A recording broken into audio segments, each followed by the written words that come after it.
저는 어느 교회를 가든지 그것은 동일하게 똑같이 봅니다. 그 교회에서 찬양을 인도하는 분들과 또 반주자들 그리고 찬양을 부르는 성도들이 얼마나 이곳에 그 찬양의 열기가 가득한가를 보게 되는데, 요즘 여러분 방송 많이 들으시죠? 뭐 CBS도 들으시고 CTS도 보시고 또 기독교 극동방송도 들으시고 다 들으시죠? 안 들으십니까? 예, 다 들으시는 줄 압니다. 그래서 우리 성도님들이 목사님 말씀만 듣는 게 아니에요. 옛날 같으면 담임 목사님 말씀만 들었어요. 그 목사님 가르쳐 주시는 성경 공부만 했어요. 그러나 요즘에는 모든 분들이 자유자재로 방송 채널 맞추면 그냥 그 방송에 내놓으라 하시는 목사님들이 나오셔서 설교하는 것을 다 듣습니다. 일하시면서 듣고 차를 타고 다니시면서 듣고 다 그렇게 들으세요. 그래서 말씀은 넘쳐납니다. 그런데 이상하게 찬송은 넘쳐나질 않습니다. 혹시 오늘 찬송가 가지고 교회에 오신 분 손 한번 들어주십시오. 예, 손 내려주십시오. 반절이 안 되십니다. 그만큼 요즘 성경 찬송가를 가지고 다니시는 분들이 적습니다. 그리고 찬송가를 보면서 찬양을 하시는 분들이 적습니다. 저는 오늘 왜 찬송을 불러야 하는가 하는 이 제목으로 여러분들에게 말씀을 드리고 싶은데, 오늘 본문의 말씀이 그런 말씀입니다. 이 백성은 내가 나를 위하여 지었다. 하나님 자신을 위하여 지었는데 그 하나님 어떤 것을 위해서 지었느냐? 하나님을 찬양하도록, 하나님을 찬송하도록 그 목적을 가지고 지었다는 것입니다. 그렇다면 여러분, 이 세상에 존재하는 모든 것들에는 목적이 있습니다. 그렇죠? 여기 마이크도 목적이 있습니다. 드럼도 목적이 있고 피아노도 목적이 있고 여러분들이 앉으신 의자도 목적이 있습니다. 제가 타고 다니는 시계도 목적이 있고 여러분들이 가지고 다니는 핸드폰도 목적이 있습니다. 목적이 없이 존재하는 것은 아무것도 없습니다. 그런데 그러면 구원받은 하나님의 자녀들은 무슨 목적으로 있느냐 하는 것입니다. 하나님이 왜 우리를 하나님의 자녀로 삼아주시고 구원해 주셨나 하는 것입니다. 왜 우리를 지으셨느냐? 왜 우리를 거듭나게 하셨느냐? 오늘 그 내용을 여기서 말씀합니다. 이 백성은 내가 나를 위하여 지었나니 나의 찬송을 부르게 하려 함이라. 자, 그러면서 여러분, 우리가 하나님의 목적대로 산다면 찬송을 해야 할까요? 안 해야 할까요? 해야 합니다. 하나님의 목적대로 사는 사람은 반드시 찬송을 합니다. 목적이니까요. 내가 존재하는 목적이니까요. 그래서 왜 찬송을 불러야 하는가? 내 존재의 이유이기 때문입니다. 내가 존재하는 목적이기 때문에 찬송을 불러야 돼요. 하나님은요, 찬송 받기를 너무 좋아하십니다. 얼마나 좋아하시냐면 이런 말씀이 있습니다. 이스라엘의 찬송 중에 거하시는 주여, 그렇게 말씀합니다. 이스라엘의 찬송 중에 거하시는 주여, 주는 거룩하시니이다. 하나님은 찬송 중에 거하신다고 했습니다. 그러니까 하나님의 자녀들이 찬송을 부르는 것은 이것은 당연한 것이다. 마땅한 것이다. 그것이 바로 우리가 하나님의 자녀가 된 이유요 목적이다. 이렇게 말씀하고 있는 것입니다. 여러분, 오늘날 목적을 상실한 사람들이 많습니다. 목적을 상실한 사람들. 그런데 찬송을 상실한 사람들은 바로 목적 상실한 사람들입니다. 다른 건 못해도요, 하나님께서 우리에게 너무나 좋은 목소리들을 다 주셨어요. 목소리 나쁜 분 계십니까? 목소리 다 가지고 계셔요. 그렇죠? 말하실 수 있으시죠? 예. 노래할 수 있으시죠? 어떤 분들은요, 찬송 잘 안 부릅니다. 왜 안 부르시냐니까 나는 취미가 없어서. 취미는요, 내가 해도 되고 안 해도 되는 거예요. 예? 그건 선택할 수 있고 안 할 수도 있어요. 그러나 찬송은 선택이 아니에요. 목적이니까 선택이 아닌 것입니다. 이것은 모든 성도들의 입에서 매일매일 부르고 내 평생 동안 불러야 될 것이 무엇이냐? 찬양입니다. 네, 찬양. 그래서 찬송이 살아나면, 찬송이 회복되면 그 교회는 회복이 되고 그 교회는 하나님 앞에 더 귀하게 쓰임받게 됩니다. 왜 그런지 저는 이미 여러분들에게 말씀드렸어요. 그것이 우리의 존재 목적이기 때문에. 어디서든지 그 존재 목적대로 열심히 쓰임 받으면 그건 다 한 거예요. 다 한 거예요. 내가 내 존재 목적을 다 한 거예요. 여러분 다른 건 몰라도 찬송을 잘 부르시는 것만으로도 여러분은 존재 목적을 다 하신 거예요. 특별히 다른 거 안 해도 찬송만 열심히 부르셔도 그런 거예요. 이스라엘의 찬송 중에 거하시는 주여. 찬송은 하나님의 임재를 가져옵니다. 하나님이 그 가운데 임하시는 거예요. 우리 성도님들이요, 찬송을 부르시기 위해서 예배에 딱 나오셨습니다. 자, 무엇 때문에 나오셨어요? 무엇 하러요? 아니, 예배 드리러 오셨다고 말씀하시죠? 그러면 예배 드리는데 예배가 뭐예요? 하나님을 높여드리는 거예요. 예배의 진정한 의미는 하나님의 발 앞에 엎드려서 그 발에 입을 맞춘다는 의미가 있습니다.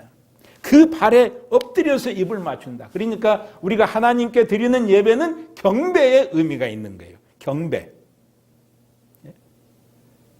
하나님께 그렇게 예배를 드리러 나오는데, 그러면 그렇게 드리러 나오는데 어떤 분들은요, 찬송 다 끝나면 들어오셔요. 왜요? 그 찬송이 얼마나 중요한가를 인식을 못하기 때문이에요. 저는 이 찬양 오늘 제가 드리는 말씀이 끝나면 지각하는 성도들이 한 분도 없기를 축원합니다. 왜요? 내 빨리 가서 찬송 드려야 된다. 함께 찬양을 드려서 하나님을 높여드려야 된다. 내가 존재하는 목적이 그것이다. 이걸 알고 나오셔서 찬양을 그렇게 드리시는데,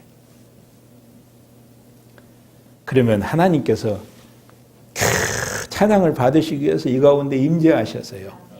임재하셔서 어떻게 하십니까? 우리들의 심령을 다 찬송을 부르는 우리들의 심령을 어루만지시고 우리에게 찬송의 옷을 입혀주신다 그랬습니다. 찬송의 옷을 입혀주신다.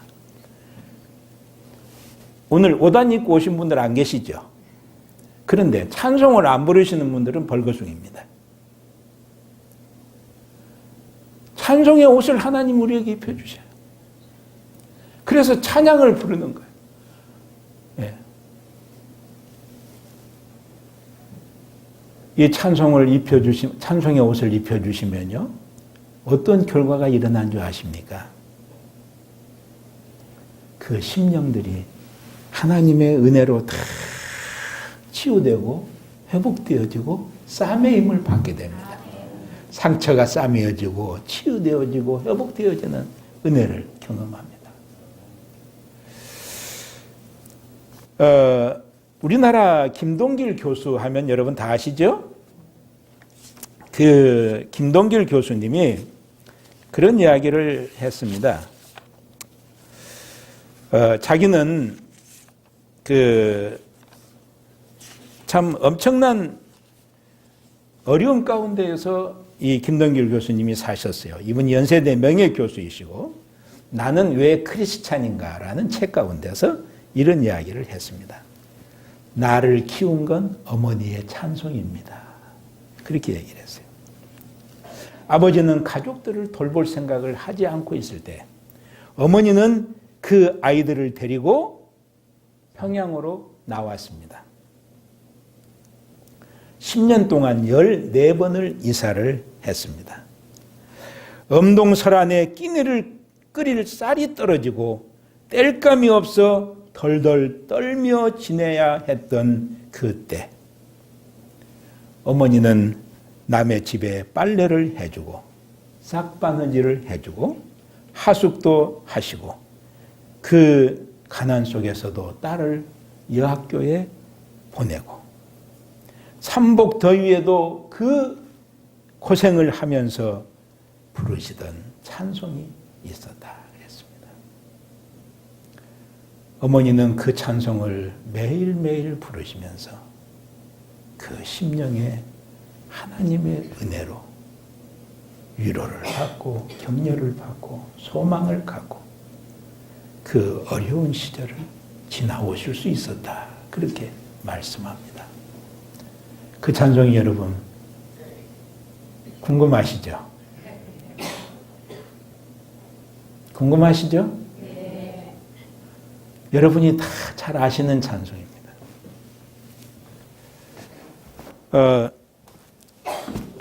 마이크 나옵니까? 네.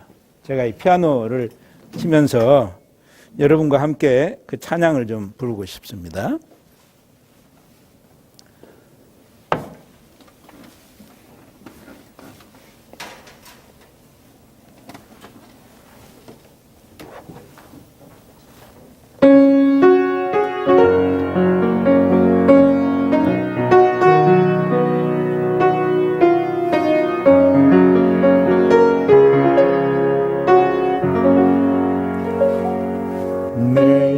같이 정리가 중한 죄를 걷고 보니 슬픈 마음에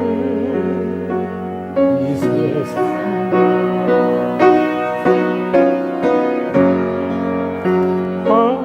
하도다 할렐루야 찬양하세 내 모든 죄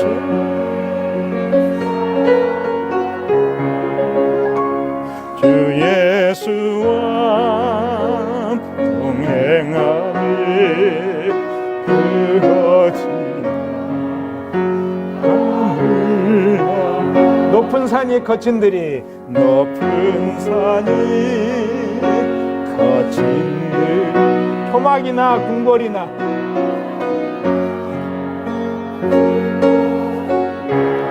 내 주 예수 모신 곳이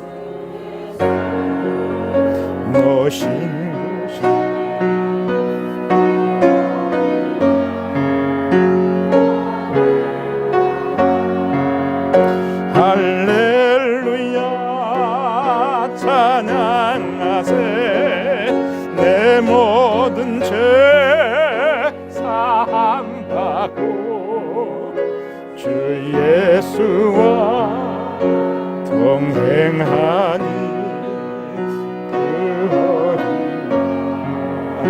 하늘나라. 아멘. 찬송을 오셔가지고 함께 찬양을 다 부르시면요, 그 찬양이 우리들의 가슴 깊은 곳에서부터 나오면서 우리의 가슴에 쌓였던 아픔들, 슬픔들, 고통들 이런 게 싹 사라지는 거예요. 주님이 그냥 우리 심령을 다 찬양을 통해서 어루만지셔요. 설교 들을 때 여기로 오는 경우가 거의 없어요. 어디로 옵니까? 머리로 오죠, 머리로. 머리를 통과해서 그 다음에 어디로 와요? 마음으로 옵니다. 그런데 찬양은요, 여기로 안 오고 여기로 옵니다.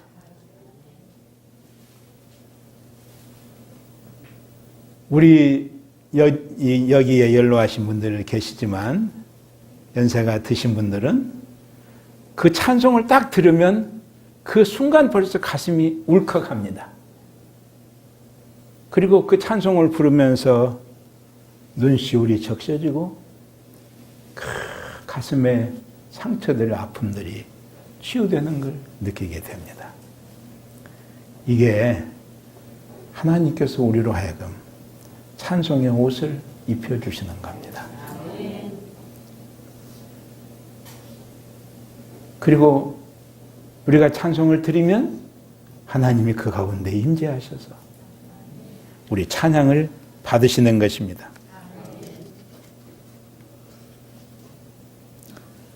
김동길 교수는 그런 말을 합니다. 당신의 삶에서 가장 중요한 한 가지 사실이 무엇인가? 그것은 내가 예수를 그리스도로 믿는다는 것이다. 그랬습니다. 여러분 예수님 믿으시죠? 이제 예수님을 믿으셔서 하나님 자녀가 되셨으니 찬송을 많이 부르십시오. 찬송 멀리 하지 마시고 많이 부르세요. 제가 지난날을 돌이켜보면 제가 학생 시절 때 저는 전라북도 김제 불양면 신용리에 있는 거기 신용교회를 중학교 1학년 11월 달에 그 교회를 가서 요한복음 3장 16절 말씀을 들으면서 저는 예수님을 영접을 했습니다. 그리고 그때부터 시작을 해서 예수 안 믿는 친구들을 동네에서 학교에서 많이 데려다가 교회로 인도를 많이 했습니다. 그리고 교회 나가서 제일 먼저 듣는 게 찬송이었는데 그 찬송들을 너무너무 좋아해가지고 이 찬송가에 나와 있는 것을 거의 다 암보를 했어요. 암기를 거의 다 했어요. 몇 장 무엇, 그것은 장조가 무슨 장조로 돼 있고 1절, 2절, 3절, 4절 가사까지도 거의 다 암기를 할 정도로 그렇게 찬송을 많이 불렀습니다. 지금은 찬송가가 바뀌어져가지고 장수도 다 헷갈리고 찬송 가사도 그냥 다 헷갈리게 만들어놨어요.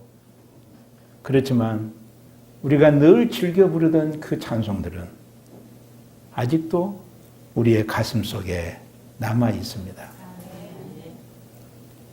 사랑하시는 성도 여러분, 찬송은 이처럼 우리가 존재하는 이유요, 목적이요. 하나님께서 우리 찬양을 받으시기 위해서 그 가운데 임재하신다는 것을 말씀을 드리면서 또 하나, 찬송이 얼마나 귀중한 거냐면요. 혹시 오늘 여러분 하나님 앞에 돈 몇백만 원을 가지고 나오신 분이 계신지요? 매 주일 몇백만 원씩 헌금하실 수 있는 분이 계시는지요? 제가 보니까 잘 안 계신 것 같아요. 몇백만 원씩을 하는데 성경에 보니까 그랬습니다. 여호와를 광대하다 그 이름을 높이세. 이것이 곧 뿔과 굽이 있는 황소를 드림보다도 더 여호와를 기쁘시게 함이 될 것이라. 황소를 드리는 것보다도 여호와를 더 기쁘시게 하는 게 될 것이라 말씀했어요. 내가 노래로 하나님의 이름을 찬송하며 감사함으로 하나님을 광대하시다 하리니. 이것이 소 곧 뿔과 굽이 있는 황소를 드림보다 여호와를 더욱 기쁘시게 할 것임이니라. 그래서 이건요, 우리가 하나님께 드리는 찬송은 따라서 합시다. 최고의 예물이다. 하나님께 드리는 최고의 예물이 뭐냐? 헌금이 아니에요. 돈 내지 말라는 말씀도 아닙니다. 예. 예물 드리는 건 마땅합니다. 그러나 우리가 황소 매주일마다 황소 한 마리씩 드린 분 계십니까? 그런 분 안 계시잖아요. 그렇게 한다는 건 너무 어려운 일입니다. 그렇지만 우리가 찬송을 드리면 매주 한 마리 황소를 드리는 것보다도 하나님이 더 기뻐하신다. 저는 이 말씀을 딱 보면서요, 내가 왜 찬송을 안 하고 살아야 되느냐? 예? 왜 내가 찬송을 안 하고 살아야 되느냐? 이건 바보예요. 하나님 보실 때 참 어리석은 거예요. 내가 황소를 드림보다도 나를 더 기쁘게 한다고 했거늘 왜 찬송을 안 하느냐? 하나님께서 얼마나 섭섭해 하실까요? 요즘요, 많은 그리스도인들이 세상 노래에 다 빠져가지고 노래방 안 가보신 분 계세요? 아마 여기 그래도 계실 것 같아요. 예. 여러분, 그런 데 가서 뭐 이런 노래 저런 노래 많이 부를 수 있겠지만 찬송 내 입에서 얼마나 지금 불려지고 있는가 우리가 가슴에 손을 얹고 하나님 앞에 반성해 보셔야 합니다. 아이고 목사님 저는요 목소리가 안 좋아서요 꼭 찬송 부르면 이상하게 곡조도 들리고요 뭐 박자도 들리고요 그래요. 제 어머님 말씀을 좀 드리겠습니다. 제 어머님이 93세에 돌아가셨어요. 아버님 돌아가시고 아버님이 86세에 돌아가셨는데 아버님 돌아가시고 서울로 모셔다가 제가 서울에서 베델교회에서 목회할 때 10년 동안 어머님을 모시고 살았습니다. 그런데 저희 어머님은 음악을 한 번도 공부를 해보시지 않은 분이시잖아요. 학교도 안 나가보셨으니 그러지 않겠습니까? 그래서 한글도 잘 모르셨던 분이셨어요. 그런데 저는 어머님이 너무 지혜로우신 분이신 것을 압니다. 어머님이 쉬운 하나의 예수를 믿으셨어요. 제가 고등학교 다니면서 제 어머님을 전도하려고 하는데 제 아버님이 철학관을 보시던 분이셨어요. 그리고 술을 얼마나 좋아하신지 몰라요. 매일 여기까지 술이 취해야 집에 들어오시는 분. 밤 11시, 12시 다 돼가지고.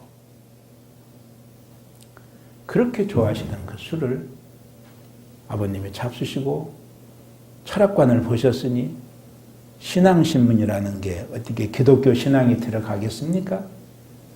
다들 불가능하게 여겼습니다. 아버님은 모든 집안의 제사를 다 맡아서 지내셨어요. 참 예수 믿는다는 건 어려운 일이었습니다. 제가 교회 나가서 신앙생활을 하고 그러면서 중학생 때는 학교 장학생으로 공부를 했습니다. 그래가지고 아버님이 저를 특별히 예뻐하셨어요. 아버님 일 다 도와드리죠. 또 장학생으로 학교를 다니니까 학비도 안 들죠. 그러니 얼마나 좋아했겠어요. 아버님 뭐 속썩여 드릴 일도 없고. 그런데 그 아버님에게 제가 전도를 하기 시작을 했어요. 아버지 예수를 믿으셔야 합니다. 예수 안 믿으시면 지옥 간답니다. 저는 아버지 꼭 예수 믿고 함께 천국 가길 원합니다. 그랬더니 아버님 내끼 이놈 쓸데없는 소리 하지 마라. 쓸데없는 소리입니까? 아니죠. 아버님이 제사를 지내는 날 아버지 제사 지내면서 우상 숭배하고 절하면 하나님 앞에 죄 짓는 거라고 이야기를 했습니다. 그러니까 아버님 이놈 자식이 하고서는 하면은 저는 또 피해서 도망가야 했고 산소에 가서 절하러 가자고 그러면 저는 피해가지고 산소에 가서 무릎 꿇고 기도했습니다. 하나님, 우리 아버지 좀 구원해 주세요.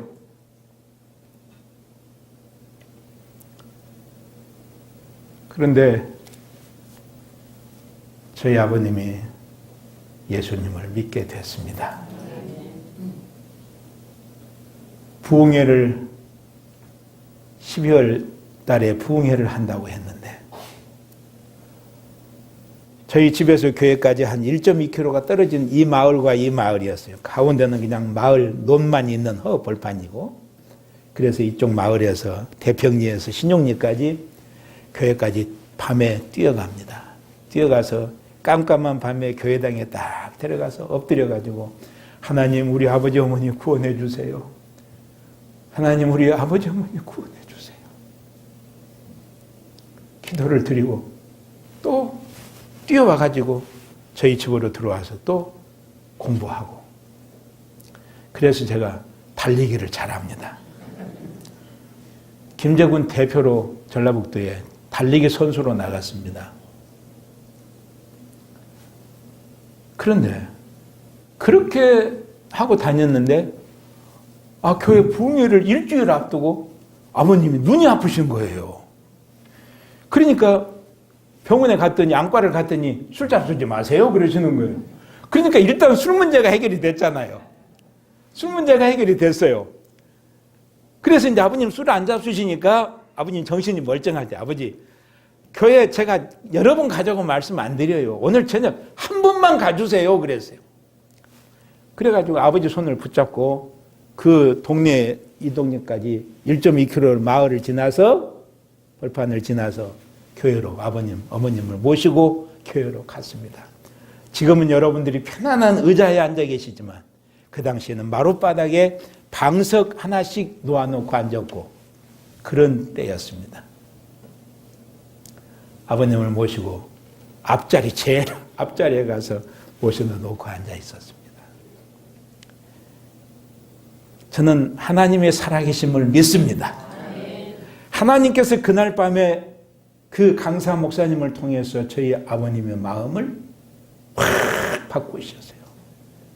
제 아버님이 한 번도 기도해 보신 적이 없는 분인데 회개 기도하라고 하니까 아버님이 눈물을 흘리면서 기도를 하시는 거예요. 교회 처음 나가신 분이 눈물을 흘리면서 기도를 하시는 거예요. 그리고 그날 저녁에 기도 마치고 딱 나오시면서 저는 밖에서 기다리고 있는데 제 손을 딱 붙잡고, 종길아 고맙다.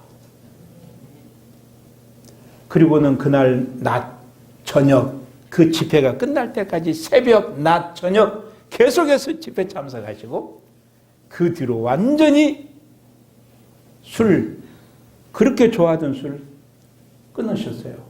친구들이 교회에서 갔다 오는 길목에 술집이 있어요. 첫 집이 술집입니다. 그 집에서 기다리고 있다가 아버지가 오시니까 딱 데리고 들어갔는데, 들어가서 아버지가 막걸리 따라주는 걸 딱 보는데 내가 저 술을 마시면 죽지 하는 생각이 딱 들더래요. 나중에 안 사실입니다만 아버님 간이 안 좋으신 상태였어요. 술을 너무 많이 잡수셔가지고. 근데 이 술을 마시면 죽지 하는 생각이 들어서 나는 술 더 이상 안 마신다고 나오셨어요. 그 뒤로 술이 끊어졌습니다. 그리고 철학관 보시던 모든 것 다 갖다가 불태워버리셨습니다. 그리고 아버님이 완전히 변하기 시작하는데 그 검고 어두웠던 얼굴이 환한 아기 피부같이 되고 그렇게 식사를 잘하시고 그렇게 건강해지셨습니다. 아버님이 쉬운 5세 예수를 믿으셔서 86세에 세상을 떠나시기까지 31년 동안을 주님과 함께 동행하시는데 저희 아버님을 딱 보니까 입에서 찬송이 떠나질 않으셨습니다.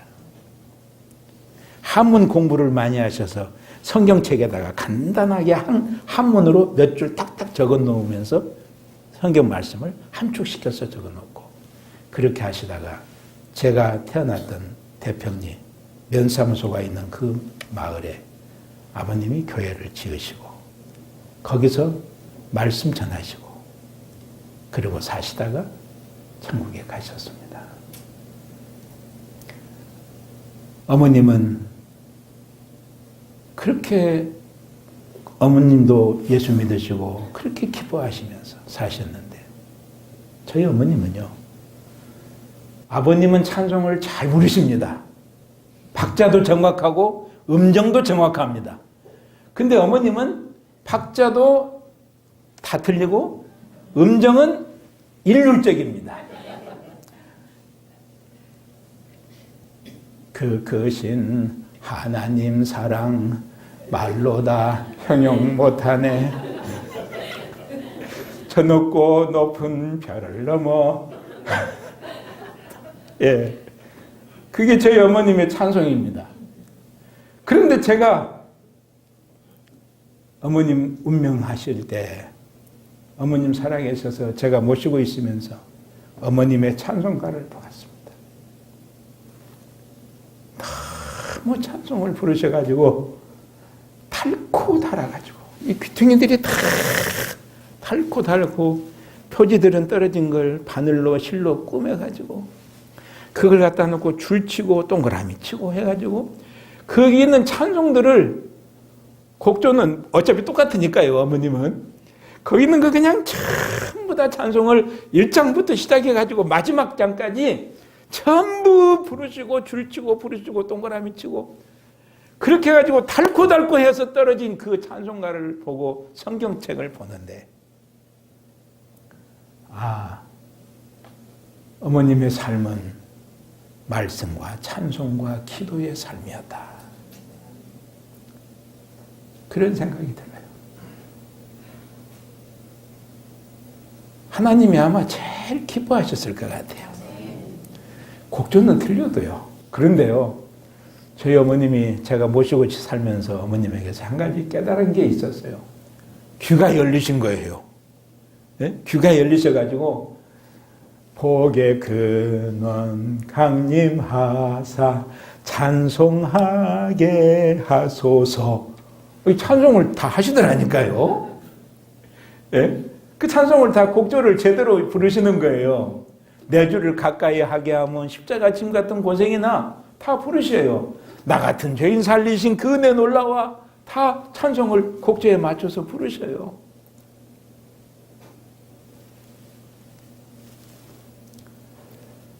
예수 믿으면 그렇게 복 받습니다. 찬송 부르시면요. 그 험악한 시절들을 이겨낼 힘이 생깁니다.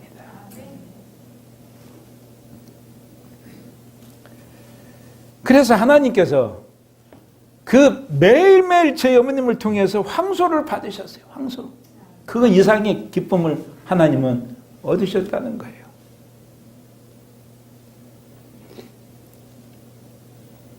여러분 기도하실 수 있죠? 기도 못 하시는 분 계십니까? 기도 못 하시는 분. 기도를 왜 못 하십니까? 하나님과 대화하는 건데요. 이야기하는 건데요. 하나님 앞에 내 사정을 아뢰는 건데요. 하나님의 도움을 바라면서 하나님께 이야기하는 건데요. 왜 못 하십니까? 그것은요. 가방끈이 길고 짧은 게 필요가 없어요. 예? 뭐 어떤 특별한 재능을 가지고 있는 이런 것도 문제가 되지 않아요. 부자나 가난하거나 그게 문제가 되지 않아요. 기도할 수 있다는 거. 기도한다는 것은 누구나 할 수 있습니다. 누구나 할 수 있어요. 제가 학생 시절 때 교회에서 대표 기도를 학생부 헌신 예배를 드릴 때 대표 기도를 하고 학생 회장 되어 가지고 대표 기도하고 뭐 이렇게 하는 기도를 많이 했는데 여러분 기도 누구나 할 수 있어요. 그런데요. 찬송 누구나 할 수 있어요. 음치도 할 수 있어요. 박치도 할 수 있어요. 하셔야 돼요. 찬송 안 하시면요. 벌거벗은 몸으로 하나님 앞에 나가는 것이고 찬송 안 하시면요. 지음받은 목적에 목적을 상실한 삶이 되고 마는 거예요. 요즘 교회들마다 걱정이 하나가 있어요. 무슨 걱정이 있냐면요. 어르신들은 찬송가를 부르면 좋고, 그죠? 젊은 우리 학생들은 CCM 부르면 좋고요. 그죠? 그런데 오늘 아까 우리 중고등학생들이 나와서 찬양을 하는데 제 뒤에서 앉아가지고요. 제 가슴이 울었어요.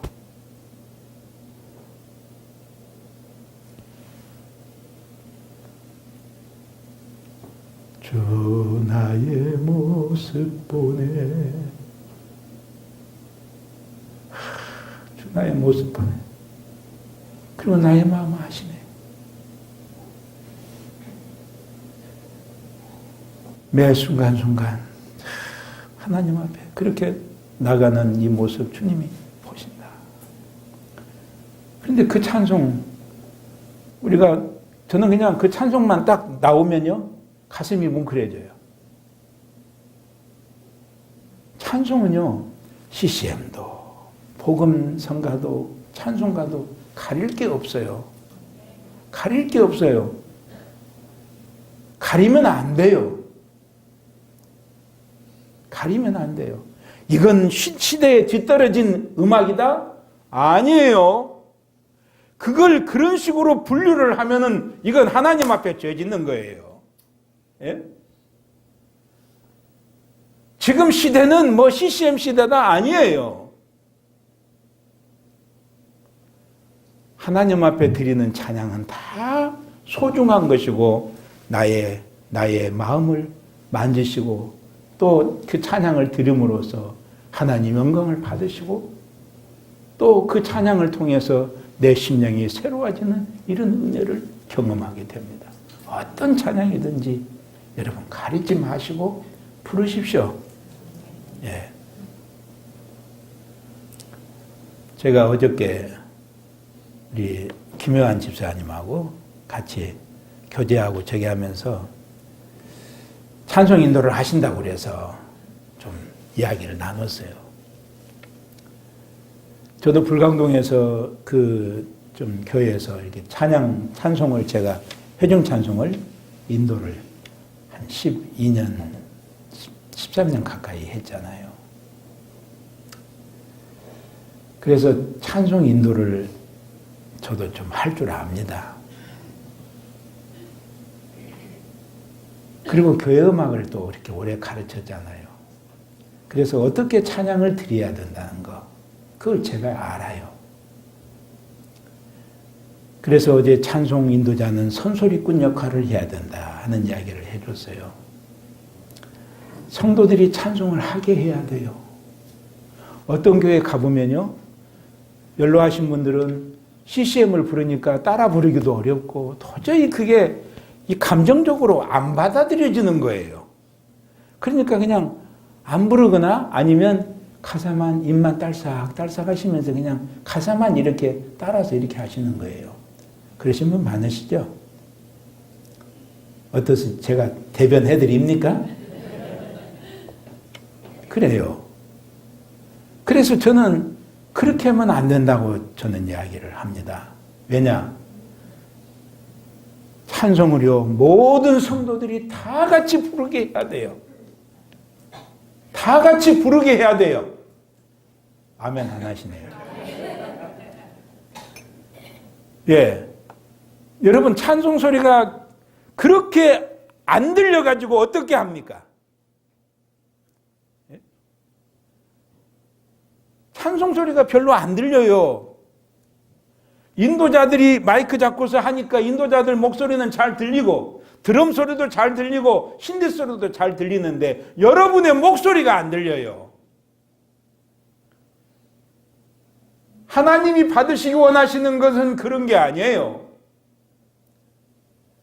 내 심령에서 감사와 기쁨으로 속에서 하나님을 향해서 그분의 높고 위대하심을 찬양하면서 속에서 우러나오는 찬양을 입을 열어서 마음껏 찬양하는 이 소리를 하나님은 듣기 원하십니다. 목소리 박자 음정 좀 안 맞아도 괜찮아요. 좀 크게 하세요. 크게요. 내 마음에 있는 걸 닫아놓지 마시고 입만 이렇게 하지 마시고 붕어입니까? 왜 입만 이렇게 하는 거예요? 노래를 부르시라는 거예요. 찬양을 부르시라는 거예요. 큰 소리로 부르세요. 목소리 높여서 찬양하라고 그랬어요. 네? 그렇게 부르셔야 된다는 거예요.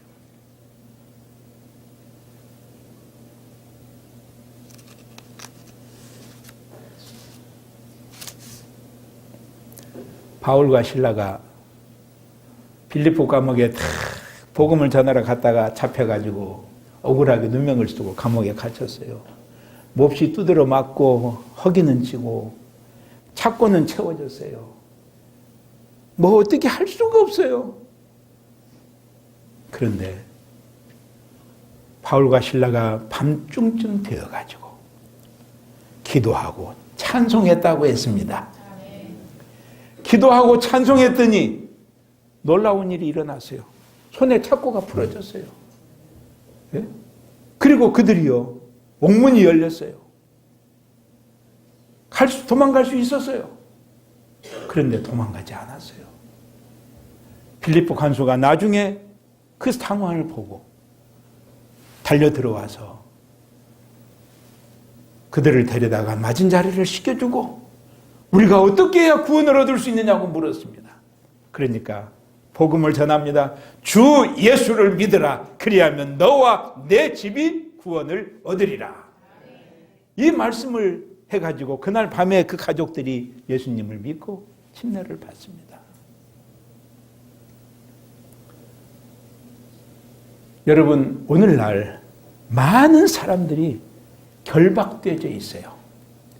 영적인 결박이 되어 있어요. 자신의 살아가는 삶의 환경 속에 결박되거나 아니면 인간 관계 속에서 이 상처와 쓴뿌리 때문에 영적인 결박이 당해져 있어요. 어떤 사람들은 악한 영들의 그 세력에 의해서 결박이 당해져 있어요.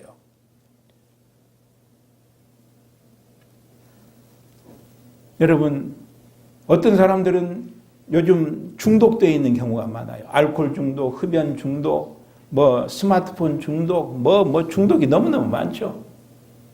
중독되어 있어요. 그래서 완전히 우리의 영이 지금 이렇게 결박되어 있는 것 같아요. 여러분, 믿음 생활하면서 제일 안타까운 게 뭐냐면 결박당하고 있는 삶입니다. 그게 제일 안타까워요. 여러분이 무언가에 결박당해가지고 자꾸 거기에 끌려다니는 거예요. 영적인 자유함이 없어요.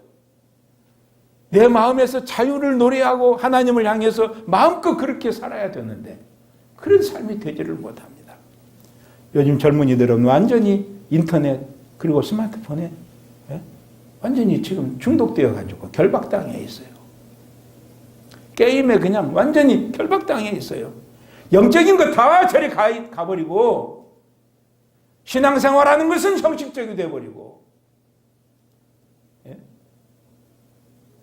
그런 지금 오늘날을 그렇게 살아가고 있어요. 그러나 여러분, 기도하고 찬송하면 그 결박이 풀어집니다. 결박이 풀어져요. 그건 다른 방법이 없어요. 기도와 찬송, 이것이 우리의 결박을 풀고 자유롭게 해주는 것입니다. 영적인 자유함을 누릴 수가 있게 되는 것입니다. 왜 찬송을 불러야 돼요? 우리의 결박을 풀어주기 때문에. 왜 찬송을 불러야 돼요? 하나님께 드리는 최고의 예물이기 때문에. 왜 찬송을 불러야 돼요? 구원받은 목적이기 때문에. 내가 존재하는 목적이기 때문에. 왜 찬송을 불러야 돼요? 하나님이 찬송 중에 임재하시기 때문에 찬송을 불러야 돼요. 그런데 중요한 게 있어요. 왜 찬송을 불러야 하는가? 그것은 우리가 하나님께 드리는 우리 입술의 열매이기 때문입니다. 따라서 합시다. 입술의 열매가 찬송이다. 네. 자, 여러분 얼마나 열매를 맺으셨습니까? 입술의 열매를 얼마나 맺으셨어요? 우리의 입 가지고 뭐 온갖 말 다 하죠. 제가 통계적으로 나온 것을 들어보니까 그럽니다. 남자는 하루에 2만 마디의 말을 하고 여자는 얼마나 할까요? 3만 마디 말을 한대요. 여자가 확실히 말이 많죠. 예. 그런데 2만 마디, 3만 마디 말을 하는데 그 많은 말 가운데 여러분 찬송은 얼마나 하십니까? 하루가 지나도 입 한번 열어서 찬송하지 않아요. 여러분 이게 성도의 삶이라고 생각하십니까? 아니에요. 그래서 저는 우리들이 찬송을 회복하면 내 심령이 부흥이 됩니다. 우리 집에서 찬송이 회복되면 우리 가정의 심령의 부흥이 일어납니다. 우리 교회에서 찬송이 회복되면 이 교회가 반드시 부흥됩니다. 교회가 부흥돼요.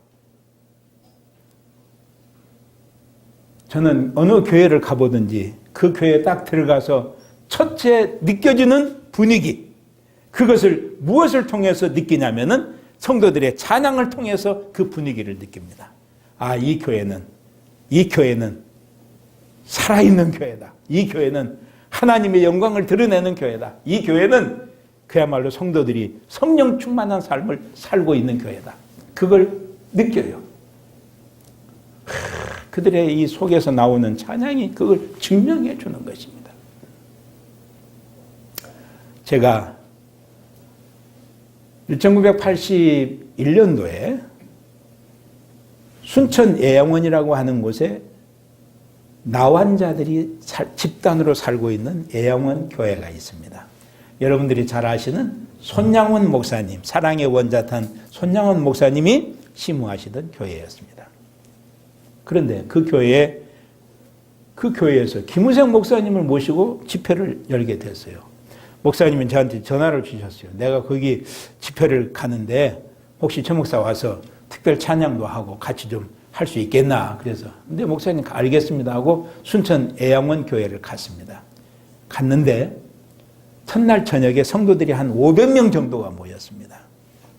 그런데 제가 놀란 것이 무엇이었냐면 거기 교회에서 딱 건강한 정상적인 분은 목사님과 사모님만 정상적인 분이셨고 다른 분들은 전부 다 나환자들이셨던 분들이기 때문에 손가락 마디가 없거나 이게 이렇게 굳어가지고 이렇게 돼 있거나 그야말로 입이 삐뚤어져 있거나 눈이 삐뚤어져 있거나 코가 찌그러져 있거나 침이 흐르거나 눈물이 흐르거나 사지가 멀쩡하지 못해가지고 그 관절들이 다 상해서 걸음을 제대로 못 걸으시는 분들이거나 이런 분들이 집단으로 사시는 그 교회, 거기에 세워진 교회.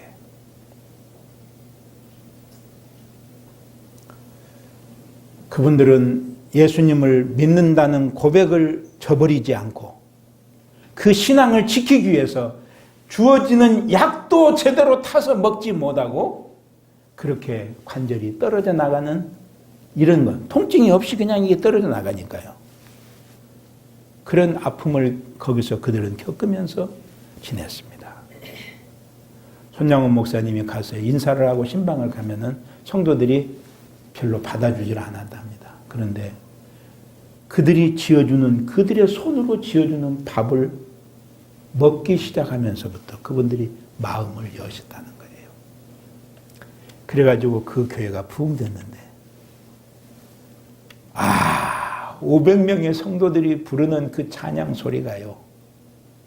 얼마나 우렁차게 나오는지, 얼마나 우렁차게 나오는지. 그들이 치는 이 손뼉 소리가 우리는 손이 정상이잖아요. 그분들은 그렇지 않아요. 그런데 그 손을 가지고 손뼉을 치는데 그 손뼉 소리, 찬양 소리가 정말 그냥 온 교회당 안에 너무 충만해져서 놀랐어요.